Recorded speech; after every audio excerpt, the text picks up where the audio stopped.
देखिए आज से ईटीपी के सारे प्रश्नों का मैं हल यूट्यूब पर चढ़ा देता हूँ। सभी विद्यार्थी सारे प्रश्नों को तैयारी कर लीजिएगा। और देखिए ईटीपी एक थ्योरी पेपर है, तो इसके मुख्य बिंदुओं को यदि आप समझ जाइएगा और अपने मेमोरी को यूज कीजिएगा, दिमाग को, तो ये सरलता से देख लीजिएगा। क्योंकि तोता वाली पढ़ाई कॉमर्स नहीं करता। तोता वाली पढ़ाई करने से कोई लाभ भी नहीं है और ना ही उसका सही हल लिख पाइएगा। इसीलिए आप अपने दिमाग को यूज कीजिएगा और इसको सॉल्व कीजिएगा। देखिए ईटीपी में से दिए हुए क्वेश्चन से क्वेश्चन है, नए उपकरण यानी नए कारखाना की स्थापित करने से पूर्व साहसी को किन किन आवश्यक बातों को ध्यान रखना चाहिए। यदि कोई आप उद्योग कारखाना स्थापना करेंगे तो डियर स्टूडेंट 5 चीज तो बहुत ही जरूरत है।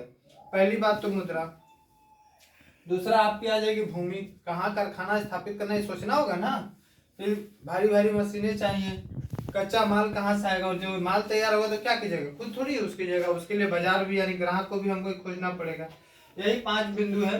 तो आप इसको लिखिएगा किस तरह से, नए फर्म की स्थापना करने से पूर्व साहसी जो अपनी हिम्मत करके व्यवसाय को प्रारंभ करते हैं, साहसी निम्नलिखित बातों को ध्यान देता है। पहला स्टार देके लिखिएगा, पहला पॉइंट में लिखिएगा मुद्रा, लिख कर अंडरलाइन कीजिएगा और लिखिएगा मुद्रा किसी भी व्यवसाय का रक्त है और रक्त के बिना किसी भी इंसान का जीवन संभव नहीं है। इसीलिए किसी भी व्यवसाय में मुद्रा होना अति आवश्यक है। तो पहले साहसी क्या करता है कि इस व्यवसाय को प्रारंभ करने से पहले उतने सारे धन कहाँ से आएंगे उसका वो पहले ही अनुमान लगाता है और उसकी तैयारी करता है। जब उसे मुद्रा की इकट्ठा करने की प्रक्रिया पर पता चल जाती है कि हमारा धन बैंक से आएगा या मैं लोन लूंगा या क्या करूंगा, तब वो जाके आगे चलता है। तो इसमें लिखिएगा कोई भी साहसी व्यवसाय को प्रारंभ करने से पहले धन को एकत्रित करना उसे अति आवश्यक होता है, क्योंकि धन व्यवसाय का क्या है, रक्त है, और रक्त के बिना कोई भी शरीर जिस तरह जीवित नहीं रह सकता, उसी प्रकार व्यवसाय भी बिना मुद्रा का प्रारंभ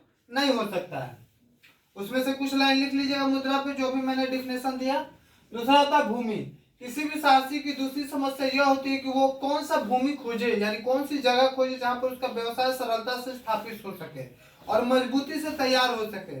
किसी भी भूमि पे कोई भी व्यवसाय प्रारंभ नहीं किया जा सकता, इसलिए दूसरी समस्या में ये लिखिएगा। तीसरा, किसी भी व्यवसाय प्रारंभ करने के लिए भारी से भारी मात्रा में मशीनों की भी आवश्यकता होती है। इसलिए मशीन कहाँ से आएंगी, कब आएंगी, कैसे आएंगी, किसकी सहायता से आएंगी और किस किस स्थान पर स्थापित किया जाएगा, इन सभी बातों का समावेश साहसी पहले ही पूर्वानुमान कर लेता है।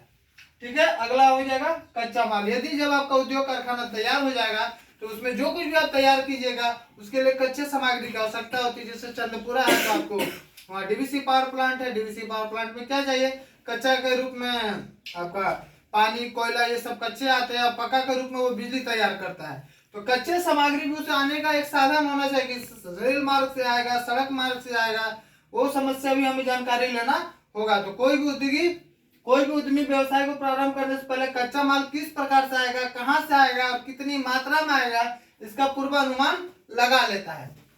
अंतिम होता है विद्यार्थियों बाजार। कुछ भी आप तैयार कीजिएगा उद्योग में तो उसे बेचिएगा ना, तभी तो धन आएगा, तभी तो मजदूरों को पेमेंट होगी।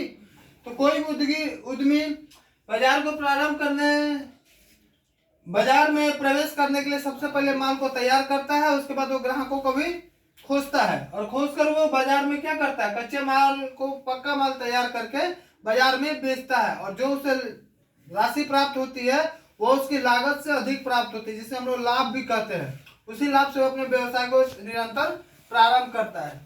इसमें आप लिख लीजिएगा, कच्चे माल से प्राप्त करने के बाद कंपनी जो पक्के माल तैयार करती है उसे बाजार में बेचने के भी साधन होना चाहिए। बाजार में किस प्रकार जाएगा, रेल माध्यम से जाएगा, सड़क माध्यम से जाएगा, इन सभी बातों का समावेश सबसे पहले उद्यमी पहले ही वो सोच लेता है। तो आप लोग को समझ में आ गया। इसी बात को जो मैंने बोला उस पर इस पे लिख दीजिएगा, ये काफी आसानी से सॉल्व हो जाएगा। ठीक है।